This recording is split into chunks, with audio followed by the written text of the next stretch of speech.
This is the Capital Connection Unplugged. This is Quentin West. I'm here with a good friend of mine, a great investor and businessman, Matthew Petruso. Appreciate you being here, brother. Yeah, man. Thanks for having me. It's always fun to talk to other entrepreneurs and see what's going on in the world of entrepreneurship and just money making and freedom and all the fun stuff that we get to talk about, right? Dude, I'm having a blast every day. People ask me what I do for work, and I'm like, What's work?" I go to work and have fun every day. So I totally get that. Well, cool, man. So I honestly don't even know a ton about you. I mean, we met at an event with a mutual friend, so I don't know any of your backstory. Can you just give a quick breakdown of who you are, where you came from, and how you got to where you're at right now? Yeah, definitely. So I'm 36 now. I know I look just like a beautiful 25-year-old guy. So yeah, exactly. But I've been in the game for a little bit. So I didn't start out as an entrepreneur. I wasn't selling lemonade on the sidewalk or anything like that. But I just knew that I could never really work for somebody else. I just always had that in the back of my head. I was like, there's got to be a better way, right? But I still didn't know how that was. And I went to school, got my degree, all this stuff, followed the path that we were told. And I got this like 9-to-5 job, and it was brutal. I was just hating my life every single day. So I'm Googling, how to make money online, all this other stuff. And this was, almost 20 years ago now, a little less than that. But I'm trying like Google AdWords. I'm doing anything, And luckily, I ended up getting fired from that 9-to-5 job and got thrown into door-to-door sales, which was probably the best thing that ever happened to me because it forced me to kind of go outside of the norm, at least be, a self-employed individual and have to go out and hunt and get my kill, per se, versus like just somebody telling me what my time was worth, which I never really liked. So I got out and I started knocking on doors. Was terrible at it for many months, and eventually got a little bit better. Started making some money, and then I read Rich Dad Poor Dad, and I'm like, oh, I got to move from self-employed into business owner and investor. So I started looking at real estate, all this other stuff. So eventually, after a little while of selling for another company, I ended up leaving that insurance agency and starting my own insurance agency. In that same vein, all the excess cash that I was making and bartending on the nights and weekends, I would buy rental properties. So I was buying rental properties as well as moving to the business owner and investor columns. So that basically was my journey for the last 10 years, was that transition from independent contractor, self-employed individual to a business owner and investor, which now, after many years of grinding and building those things up, I pretty much get to live exactly how I want and how I always dreamt life could be, but it didn't happen overnight, as you're aware. But that process was such a not only personal developing stage, but you actually learn that you're actually valuable when you go out to the marketplace and not being told what you're going to get paid, whether you do a good job or not. Actually having to provide value to somebody else is the best thing that ever happened to me, because as a man, we need to be able to feel like we are providing in some way or another. And I had the school system is just not set up for that for us, so I had to go out and figure it out on my own. So that's a quick little backstory of how I got where I'm at. But yeah, there's a lot more to it, of course. Yeah, no, absolutely. So are you doing mostly insurance now or real estate, or what does your work life look like now? Yeah, so the insurance is still running. I mean, the business is good. I got, agents that work for me, and it's a beautiful business. Insurance, I always tell people, I'm like, it's a great way to, first off, learn skills of how to talk to people, how to sell to people, and actually provide value, because you're not really doing anything. You're not creating a product. The product already exists. You just have to learn how to be a valuable service person and educate and communicate. And you learn so many skills. One, so sales is amazing, but then second, it's a beautiful business that as long as you service your clients and keep your clients happy, and they start referring more business to you. But it's basically like a real estate business. So I get continuous cash flow from my clients, right? It's a subscription-based model. So it's a beautiful business in that sense. So the insurance business is running really well. I still meet with my clients. I still get a ton of referrals. I still have my guys working. And that is obviously the main source of income for me now. The real estate's catching up though, because obviously after you start buying a bunch of real estate and moving it to Airbnb specifically, I mean, the Airbnb model is such a great model. So the real estate investment portfolio is still good. It's not my main business. If I wanted to focus my energy on just making more money, I would focus it on the insurance because that's more scalable and a larger chunk of business that I could grow substantially.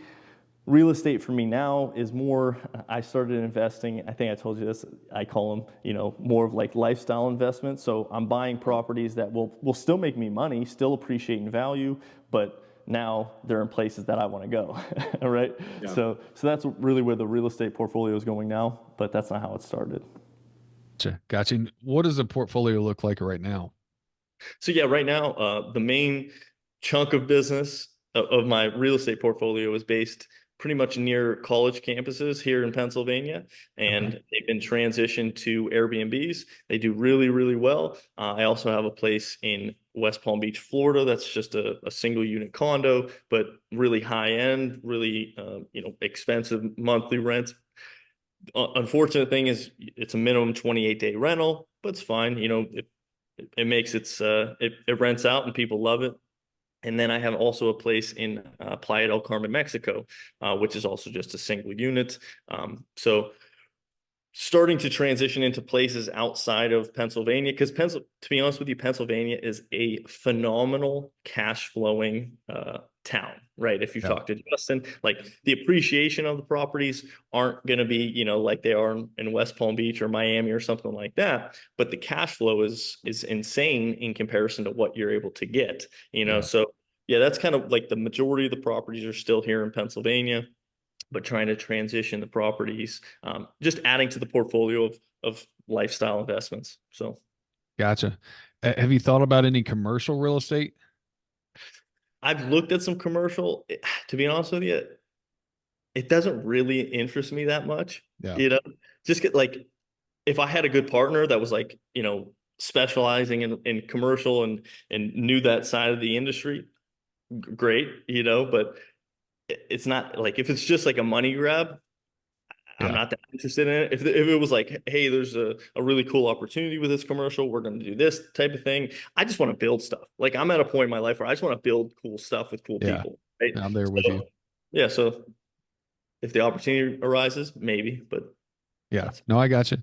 I want to take it back to the insurance company because that's something that we don't hear about a lot. A lot of people invest in real estate, especially when you start making some more money, but that insurance company, like how exactly would you advise somebody to get started in that if they wanted to go that route? Because like you see these big guys like Patrick Bet David and a couple other guys. I think Ed Mylett, yeah, he's in insurance as well. Like you see those guys and what they've been able to achieve. Like how do you get into the industry, and then eventually how do you build up to a level where you are, and even up to where Patrick and Ed are?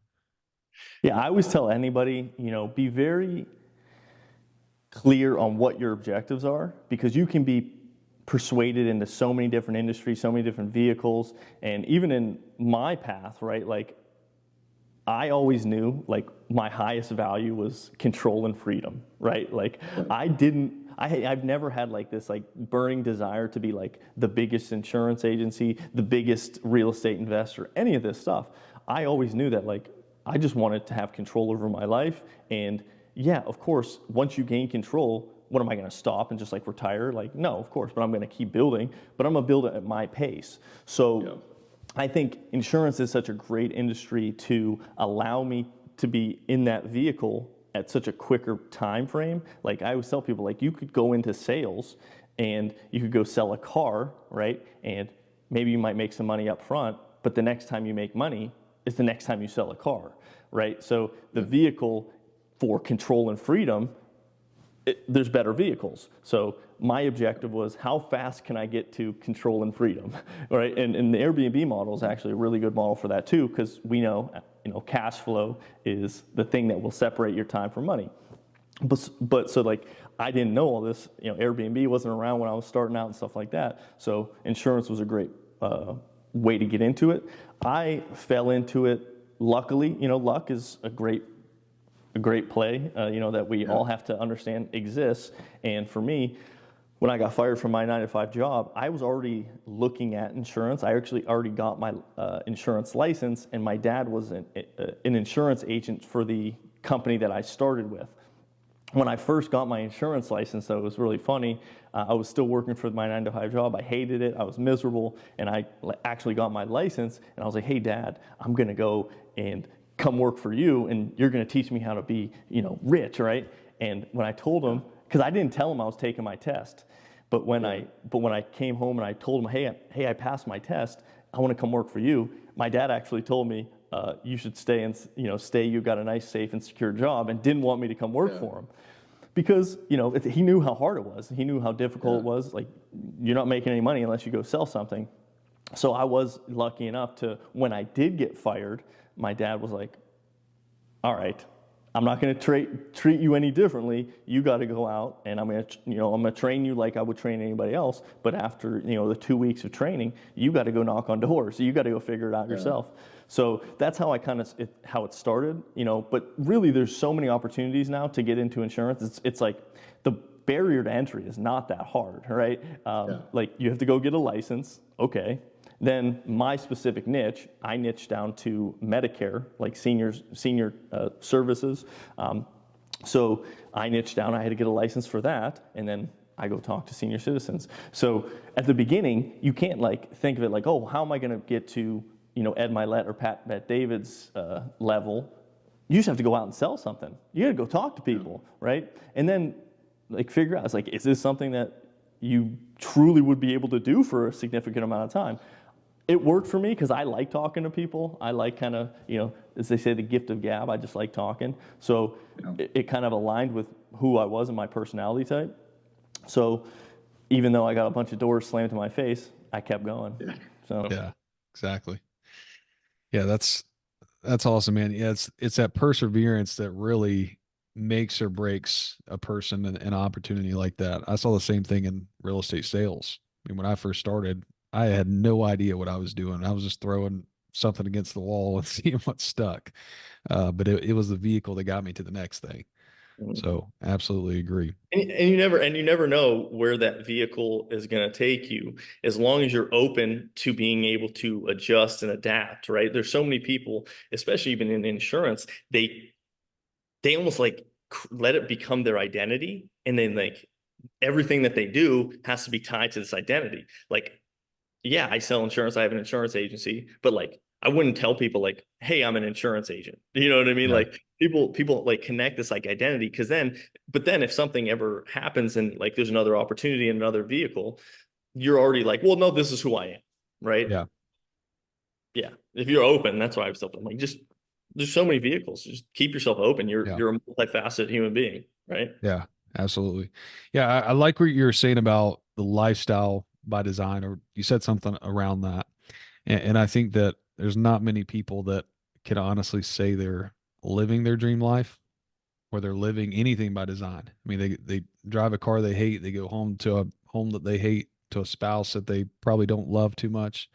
So like, if you had to give any advice to the new generation, like people that like maybe they don't know how to set goals yet, or they don't know what their lifestyle by design is, like what would you say to them to get started and get the ball rolling? yeah, like it was funny actually. So I made a little course on financial freedom, like, and because I've literally spent hundreds of thousands of dollars on what I had to learn over the last 15 years, and I'm gonna make it $1 for people to get into for at least for the beginning, because I don't really care. Because like I don't really care. I don't really want people to, like, I'm not trying to make money off of it, but I want you to open your wallet and say, yeah, I'm gonna actually pay to get into this, right? You know. Yeah. So, but when I was making the video, I was walking. I had, you know, my Mercedes and my Maserati, and I was making the video. I was like, some guy came up to me at the gym and was like, oh, you know, telling me all the specs and details of the Maserati, and I was like, guy, I don't know anything about this car, other than how to pay for it, right? Yeah. So like, the only interest that I had during my 20s was like I didn't have any interests. I'm starting to get more interested in things now because I have the freedom to do so. But like the only interest that I had was how do I make more money? How do I separate my time from money? And when you know, so for advice, what I'm saying is like at the beginning, the most important tool that you will ever be able to use is money, right? Money allows you to do what you want, when you want, with whom you want, right? So when, like, the reason why I'm saying this is because this guy, obviously, he spent a lot of time and energy to learn about these cars, but he went in his Toyota Camry and drove away, right? So he never took the time. He spent his time focusing on something that he thought was valuable, which was learning about something, but now he's never going to actually be able to experience the depth of what life can give him because he didn't understand the most important tool, which is money, right? Once you have money and once you have time, you can now focus your energies on whatever your passion may be, right? So when people say, oh, I'm passionate about this thing, well, you need to get passionate about how the world works, which is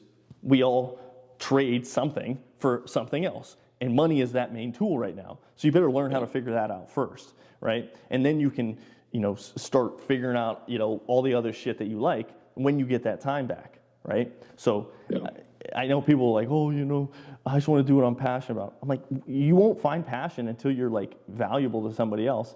And even if you are, you still need to pay your bills. You still need to put a roof over your head. You still need to put food on the table. Like, and those things cost money. So yes, money is very important. Yeah, absolutely. Yeah, and something about you that I've noticed is you're great at networking. You're great at getting into a higher circle, like this status. Like it seems like everywhere you go, status is like a primary theme with Justin Waller and Nick Santanastaso and a couple other people. What has been like the trick for you to be able to associate yourselves with people like that? Because like it's not just being around cool guys. Like you're getting great value by being in those circles, and like our listeners would benefit greatly just by being in that room. So what would you say about how to get in that position?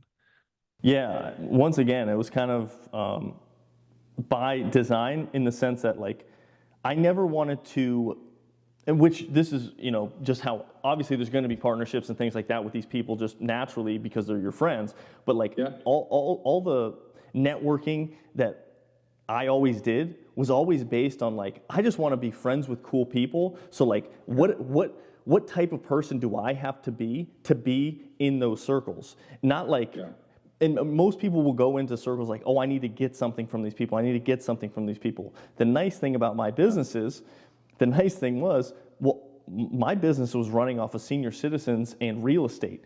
I had nothing to get from these people, right? I didn't, like, I wasn't trying to take anything from them. I wasn't trying to, you know, get something from them. I was just like, how can I provide something of value to them? And how can I just be a cool person to be around, right? Like, and not like be needy or like having this like putting people up on a pedestal or anything like that. No. So I had to take care of myself first. So like, okay, I have money. I'm confident.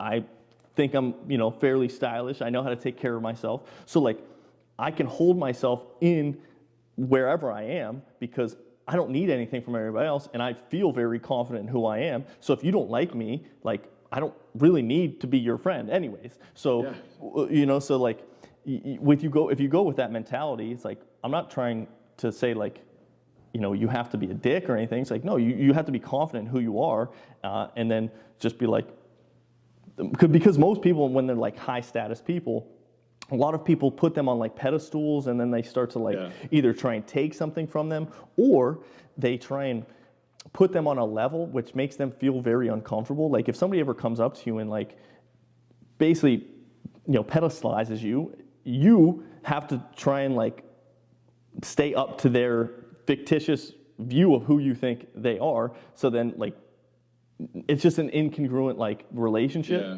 definitely. So yeah, I just always worked on myself and then like, you know, try and be a cool person. No, that's awesome. Yeah, I was just in Cabo with Andy Elliott and Keaton Hoskins, and Keaton talked about non-transactional relationships. So I think that perfectly encompasses what you just said. Like, don't approach a relationship trying to get something for yourself. Try to give some kind of value. He was telling a story about one of his good friends. He has no money, but he's the most incredible person to be around. He makes everyone feel great.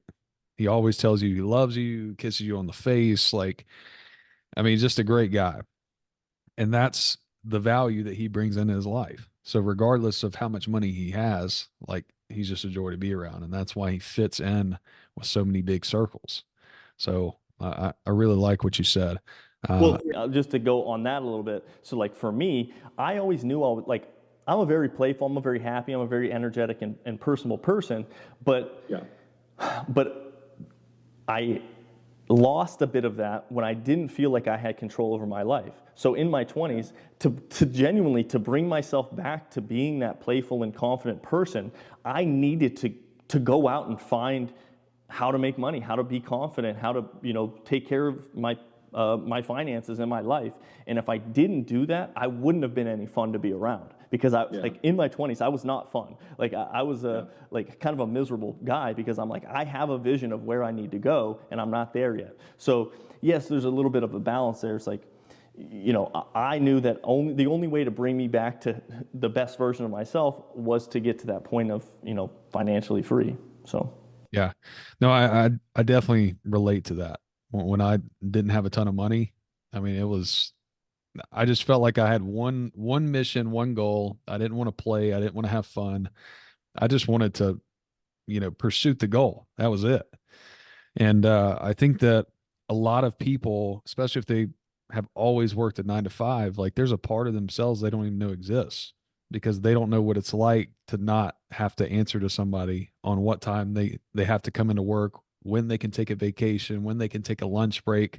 Like, you don't ever have that control, that part of the control of your life, until you work for yourself, and your time is not, or your amount of money is not reliant on the time you spend on working. For sure. I remember specifically, I mean, I was 21, just started working in this 9 to 5 job. And I remember I would show up at like, and it was 8 to 5, right? So I remember I would show up at like, I don't know, 8:01, 8:03, something like that, right? And I remember like the second week I was there, the boss, like, and he was this big, fat guy, like never got out, like never did anything other than sit in his desk all day. And he like brought me in, like had like a serious conversation, like, you need to be here at 8 o'clock. I go, oh, this is never gonna work. This is never gonna work. You know what I mean? Because like, they don't even. It's like you're. So many people focus on the wrong details, right? Like they weren't focusing on like, how much does this person actually get done in the time that they are here, versus like, no, I was told that you need to punch clock at X time and you get paid this amount if you punch out at this time. And that's all they know. They don't actually know about like productivity. They don't know how value's actually exchanged, right? Like, so yeah, the possibility of what you're capable of is so hindered by the system that's in place now, right? Yeah. No, I definitely agree. That's part of the reason why I dropped out of college. I was in for a year and a half, and every moment was miserable, because they were trying to teach me how to make 60,000 a year, and I wanted to make 60,000 a day. Right. Which is very courageous on your part. Like to be honest with you, like, I don't know. I don't know if I would have. I think I would have obviously eventually like quit the job. Yeah. But like, I don't know. I feel like it's very hard for a lot of people. And I was 21 and I had no kids or no responsibilities or anything like Yeah. that. So like, I get it. Like, it's a very difficult decision, and not many people will take that leap of faith in themselves, because we've not been taught how to have confidence in ourselves, right? Yeah. I didn't have confidence in myself. And why was that? I don't know. It was because the system that like we're taught was like, I was only valuable if I got like an A in geometry or some shit, and I was a terrible Yeah. student. So like, I thought I wasn't smart, but then I'm like, oh, I'm actually really smart when it comes to the things that I'm actually interested in. And there's context to how I can use it to benefit me and my life and my family. But like, if there's no context to it, you're like, I thought I was just a bad student, you know, Yeah. I thought I wasn't capable. Yeah. So yeah, I don't No, know. I agree. Yeah. I mean, I think I was just so depressed and in such a bad spot that I felt like nothing else mattered, that I didn't care if I was laying on the couch. I just didn't want to be at school. I mean, I I was feel in like that bad of a spot. what do they say? They, you know, if it doesn't hurt that much, then you won't move, right? Like Yeah, it's true. pain is the best motivator, you know, Absolutely. for sure. It absolutely is. Well, what's the next step for you, Matt? Where are you going from here? Because I don't I don't see you sitting on beaches for the rest of your life. You're still a pretty young guy. No, I mean, so I think there is a natural progression for men, right? I genuinely believe this. I think we as men should go through some type of rite of passage, right? To kind of put our foot to the fire, figure out how we're valuable to the tribe, whatever the tribe may be, right? You have to become valuable in some form or another, right? And usually back in the day, it was you were born to a blacksmith family, you became a blacksmith. Like that's all it was, right? You just went through this apprenticeship and you had to like figure it out. Nowadays, it's a little bit more difficult to actually figure out like how you're going to be valuable, but like that's like the step one. You know, you won't ever feel fulfilled if you don't actually go through that. And then after that, though, the second stage is like you want to be that mentor to other people that could have, you know, you could help along the way. Like I wouldn't be here if I didn't have good mentors along the way. So that's where like the next phase is going. I have a videographer that lives with me full time.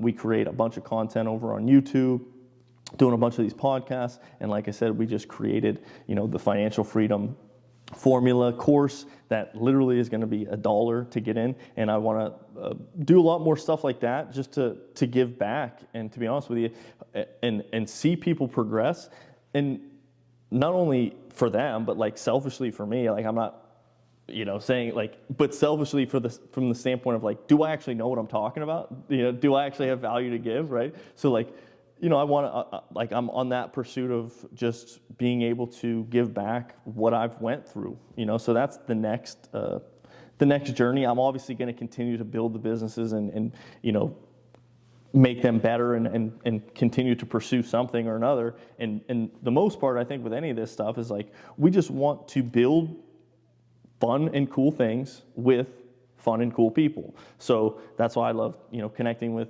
like-minded guys like you, traveling around the world, seeing what other people are building, and okay, let me connect in. You know, what can I do to build on top of that? You know, that's how the world should be. That's what we're all here to do. So that's what I'm working on. Absolutely. Well, I appreciate you again for being here, man. If people want to get in touch with you, what's the best place for them to go? Yeah, so they can either go over to Instagram. That's kind of the cloudy, you know, little spot where, you know, you can see how cool I am, right? It's MOVMATT. Then on YouTube, it's just my full name, Matthew Petruso, MATTHEWPETRUSO.